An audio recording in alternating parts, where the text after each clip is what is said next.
let's get into our series. The first one being the new one, iCandy. iCandy has these large double flowers against a dark chocolate foliage. It works well in quartz, and then in the larger pots, they're having lots of big impact in hanging baskets from cast through the summer trials. And it's really going to like pop out and catch the consumer's eyes in the garden center. So we have five colors: coral pink, Inferno, lemon yellow, sunset, and vanilla cream. So to show you some of the trials through the summer, these top ones are from Plant Peddler and the bottom ones are from Lucas. And you can just see like how well they fill out the basket and just put on a good show.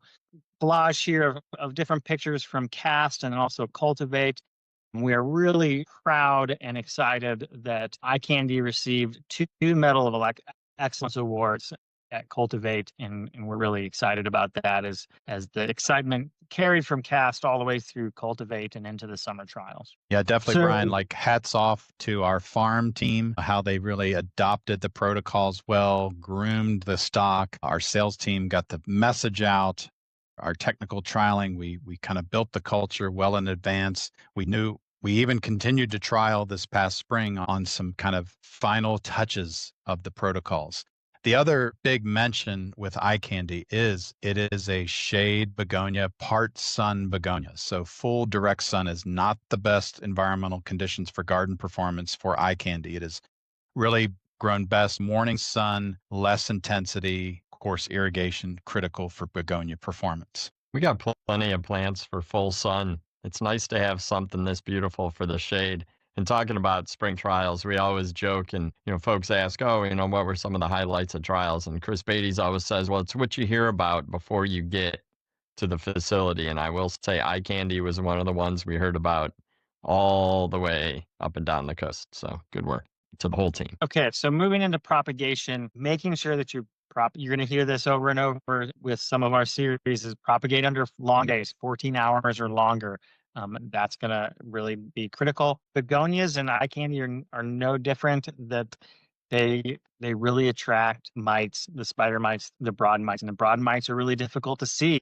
So by the time you see problems, the populations are high. So be sure that you're proactive with your miticides before you see problems with your mites. Using Florel at about 200 parts per million is going about 3 weeks after sticking. You want to make sure that you have roots established before you do the Florel, but this is going to help manage your leaf size so that you don't have so much overlapping and having covering up and shading the meristem, and it will help just drive that chassis to be a little bit more ready to take on the breaks and the branching.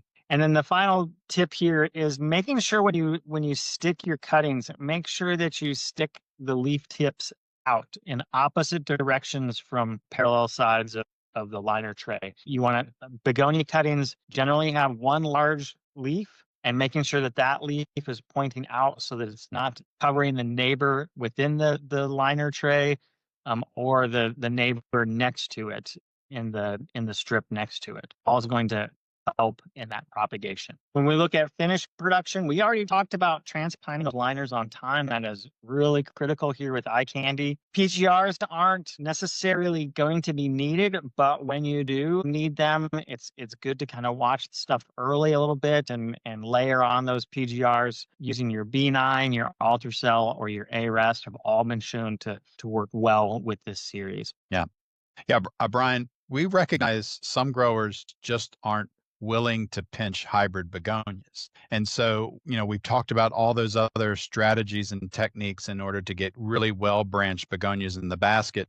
But one other big mention is this use of PGRs to kind of apply these sprays well before hanging to kind of mitigate some of that internodal stretch that may occur, which may lead to some stalky kind of expressions. So using these layered foliar sprays really does settle that chassis down for nice, robust looks of the baskets. All right. And the final thing to talk about iCandy is just programming. This comes from our culture guides. So probably the most popular form that we see is going to be the 10-inch basket. So 3 to 4 plants per pot, an 8 to 10 week finishing time from transplant from a 72 cell tray is kind of what you can imagine or what you can plan for with finishing a 10-inch basket. And if you've tried to order iCandy, you'll probably have found that availability is low, especially in the first 5 or 6 weeks of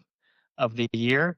But Jamie, correct me if I'm wrong, but there's good availability for all of the colors and kind of week 6 on is so, and that is still enough time to certainly get a quart out or to put an extra cutting in a hanging basket to finish out by Mother's Day. So if you're running into problems with getting availability, there are some options that can get you an iCandy crop in early to mid-May.